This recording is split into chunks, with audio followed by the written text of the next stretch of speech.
Hi guys and welcome to another vlog. I'm driving this. This is the Honda WRV facelift. This is the diesel which we are driving today. And straight away, let's open the engine bay. Yes, that is the Earth Dreams technology ID-Tech motor. There's insulation right there. And this is actually very light. Ironically, it is super duper light. I didn't expect it to be so light. And of course, Honda has given it a facelift. Literally a facelift, because you see the grille has changed. Actually, think below the grille. This has changed. You get this massive chrome bar. And the lights are now LEDs. Yes, it gets LED lights. Interesting, right? However, the indicator is not LED. So yeah, you see it gets a projector setup inside. The fog light is LED, gets the surround as well, towing hook.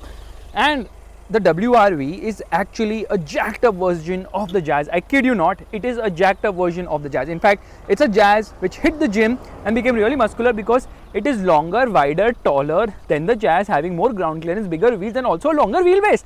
That's right, the WRV is bigger in every dimension when compared to the Jazz. The wheelbase is also slightly bigger. I love the wheels on the car. The wheels look really very nice.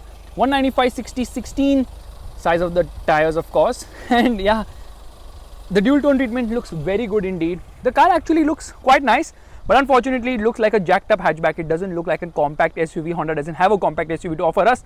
So of course we have the WRV. Meanwhile, at the rear, changes are very little. You see there are some blackened treatment inside the rear taillights. Taillights are always at the rear, Faisal. I understand what you mean. However, the car looks more or less the same as before. In order to open the boot, well, quite easy. You see actually there is the parking camera. Why is everything so light? Meanwhile, the boot is also bigger than the Jazz, of course, and you can split forward the seat in one piece. There is no 60/40 here. Alrighty, let's get into the rear bench. Chrome door handles look really nice. I love the request sensors on Honda cars. Put your hand in and it opens. You don't have to press the button necessarily. Now there is good amount of space on offer. Actually, there is very good amount of space on offer. Unfortunately, Honda doesn't offer you rear AC vents, rear center armrest, adjustable headrest, or charging options. There are no magic seats either in any of the Honda cars in India, which means the Jazz doesn't get it, the WRV doesn't get it either. Yeah, no adjustable headrest at the rear. It's kind of unfortunate considering this is actually a very spacious car and there are no charging options here either. Scooped out seat back, you can see there's good amount of space on offer.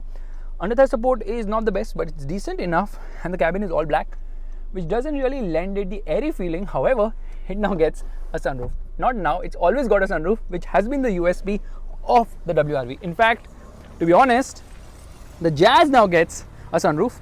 Window area is also big. In fact, the car feels bigger on the inside than it actually is, thanks to the massive dashboard, and obviously it doesn't take much space for the hood. Seats are actually quite comfortable.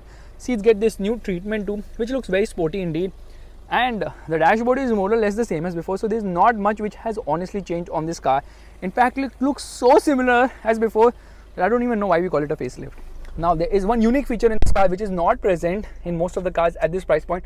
Where is it? Okay, there it is. You can adjust, yes, the steering can be adjusted both for height, both for reach and rake, which is actually a good thing. But this 7-inch screen is a bit on the smaller side. Yeah, it's a small screen, and the other problem is it's not the best in terms of visibility in the day. Bright daylight, you can't see much. In fact, let's get into reverse.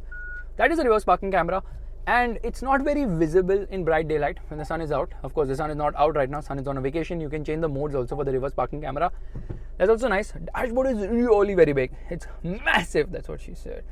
And there is no auto dimming inside rear view mirror, unfortunately. There is a sunroof on offer, which is actually a good thing, because the WRV was one of the most affordable cars to get a sunroof. Now, of course, the Jazz also gets a sunroof. So you tell me, how do you like the design of the car? What features does it miss out on? Obviously, connected car tech. This could be more slick. It gets Android Auto, it gets Apple CarPlay as well. It gets navigation too. So this is the navigation, which is also quite good. However, it's not the slickest system. That is a problem. This touch panel looks nice. In fact, the center console is tilted towards the driver. This engine start-stop button has this red backlight, which is also quite cool. Air conditioning works really well on this car. And this panel, touch panel, is not the easiest to use. That's why they've got rid of it in the latest generation of the City. The dashboard is also very similar to the 4th generation City. The glove box is decent sized. I like the seats. They're comfortable. Practicality is good because plenty of storage space is here. And they've actually removed the HDMI port which was here to give you another USB charging socket. That's also a good thing. Okay, you get a 12-volt charging socket as well. Below the front center armrest, there's storage. And what is here? Well, there's a power outlet. So plenty of charging options, plenty of storage space as well. Okay, this does not move, it's not a sliding armrest.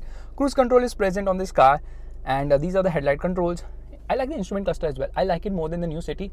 You see, it gives plenty of information on offer, and of course, to browse it, you have to press this danda, and there you can see a lot more information as well, including average, range, time, clock, trip meters, and ambient temperature too. The wipers work really well. Plenty of spray on offer.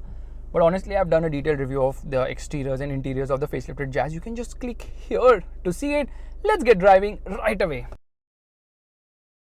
Alright, we are all set to go. First things first, let me tell you that the seatbelt position is a bit weird for me right now because it doesn't get height adjustable seatbelts, unfortunately. And although the per seat quality is pretty nice in this car because it doesn't look like bad quality at all. However, the plastics are hard everywhere. Yeah, a lot of hard plastics, you know, hitting on my head. It's not going to show in the camera. Anyways, we are going to do the ride quality test right away, and let me tell you that Honda always nails the ride quality of their car. Unfortunately, we're on the wrong road at the wrong time. Usually there's never traffic, there's motorcycle traffic, but never I've encountered a car coming from here. Be careful, that's a kidnap van. And let's get going. So steering is actually quite light. It's not the lightest, but still it's light and easy to maneuver, and the ride quality is absolutely brilliant on this car. Of course, there's going to be movement because the suspension is a little bit on the stiffer side, and the wheels are not that big, which you actually expect for a compact SUV crossover-ish.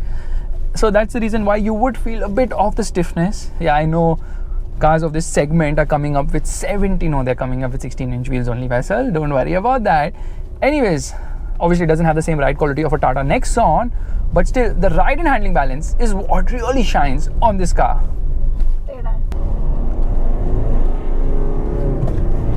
So the overall balance is really very nice because the car is actually quite fun to drive. Handling is good, body roll is well contained, and the steering actually offers quite a lot of feel too, which means that this is a car which can actually put a smile on your face. But remember, the diesel, not the petrol. We'll come to that in a bit. So this diesel is the same 1.5 litre motor which also powers other Honda cars. Doesn't power the Jazz anymore because the Jazz has gone petrol only. So if you want a diesel Honda, this is actually the entry-level diesel Honda at the moment.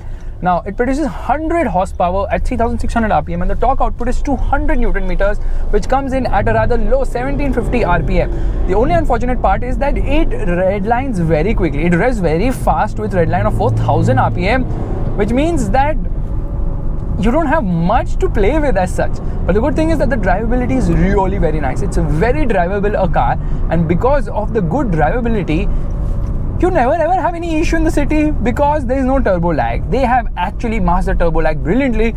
Right from get-go, it makes a move along. In fact, it goes from 0 to 100 km per hour in 13.3 seconds, which is decently quick. Alright, let's get going into first gear, revving the motor, revs till 2500 RPM, and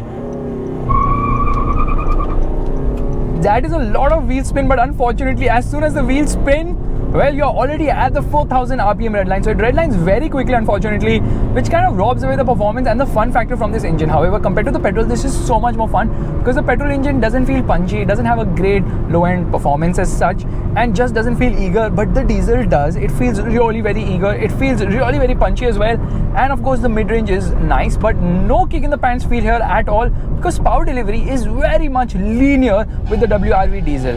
Now, the good thing is that the ride and handling balance is so good that you actually have fun driving this car, making this actually a very fun vehicle indeed.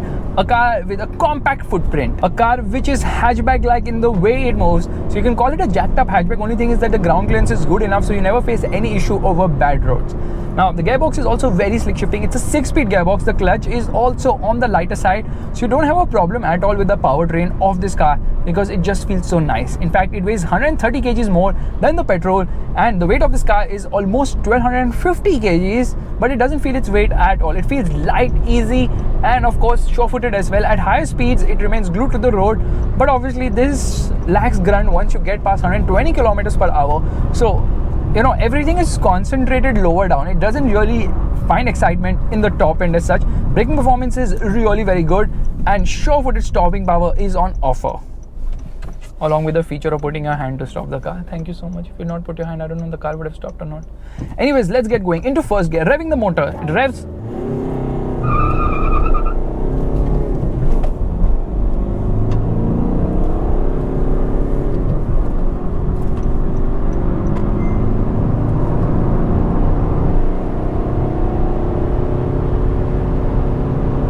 takes third gear to get past 100 kilometers per hour. The gearing isn't short, it's only that the rev range is very short. So at 4000 RPM, you're like, goodbye, next gear. So that is the reason why it feels like that it's in a hurry, the overall gearing of the car, but it's not.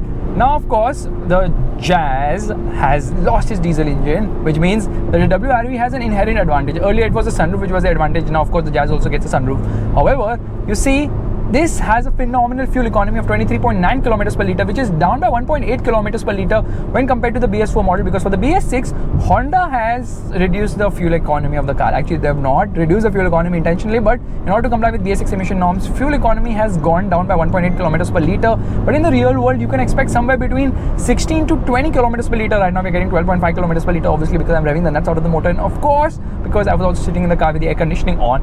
But it will give you a decent fuel economy. It is a frugal car without a doubt, but somehow, you know, I'm having the Tata Altroz vibes, which was driving a few days back as well. The Altroz 2 doesn't feel exciting at all for the petrol engine. Same is the case with the WRV. If you want to buy a WRV, get a diesel. If you want to buy an Altroz, get a diesel.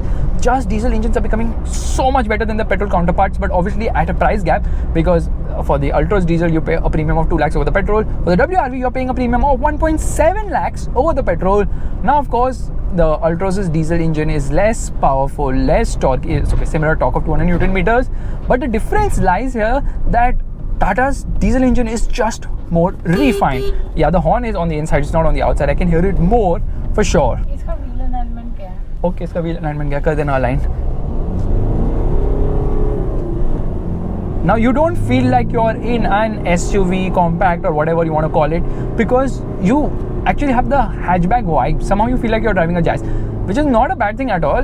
But the problem here is that it just feels very compact. It doesn't give you that high set position. The good thing is that the view around is really nice because the dashboard is low, although the dashboard is massive in terms of the size. Look at the dashboard, it's so big, but you get a good view of what's around. Little bit of blind spot here, but the glass area is so big that it actually makes you feel a lot airy in spite of the all black cabin of this car.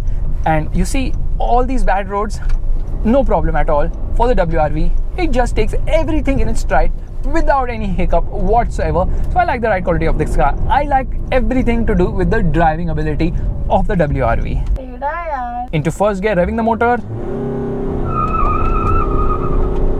It just dived left. That's the amount of torque still on offer, because obviously it's a very punchy engine here, which gives it great performance as well. So what is the price of this particular car? This car is priced at rupees 13.19 lakhs. Yeah, almost 13 lakhs, 20,000 for the top end diesel. There are actually only 2 trims on offer. So 4 variants, 2 for the petrol, 2 for the diesel. And one is the base, one is the top. The top obviously gets a lot more features. That's why it costs 1.5 lakhs more in comparison to the lower variant. Now, the range actually starts at 10,02,000 rupees. 10,02,000 is what the base WRV costs. Now, all the prices I mentioned are obviously on-road Mumbai. But as a car, I think the WRV still is a very strong option in the segment for someone who wants a no-nonsense, no frills, easy to drive, and of course a reliable machine, because the WRV offers that to you in abundance without an issue whatsoever. I like the gearbox. I love the fact that, you know, there is no drivability issue with the diesel engine, and it's very frugal as well. Just remove that 1.7 lakhs from anywhere, pay that premium for the diesel over the petrol, and get the diesel always.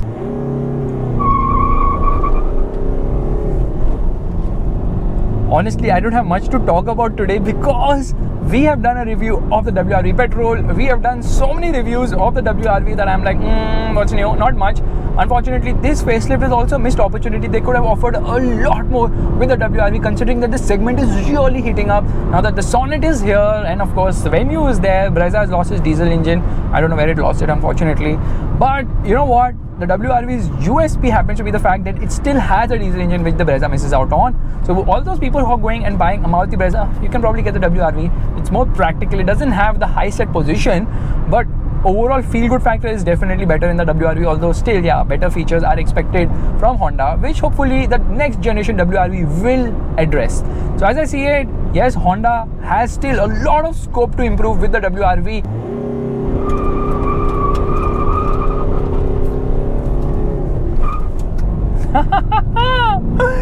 Anyways guys, thank you so much for tuning into this vlog. I hope you liked it. If you like it, make sure to give the thumbs up. That's a like button, and also subscribe to the channel. I just love driving a car with a diesel engine or any car with a punchy engine. Thankfully they don't have traction control, which will obviously come in the next generation of the WRV, and unfortunately it doesn't get side airbags either, but still it's a nice, easy to drive car. Just get the diesel, avoid the petrol, unless you don't really like driving or you're going to give it to your chauffeur. Bye bye.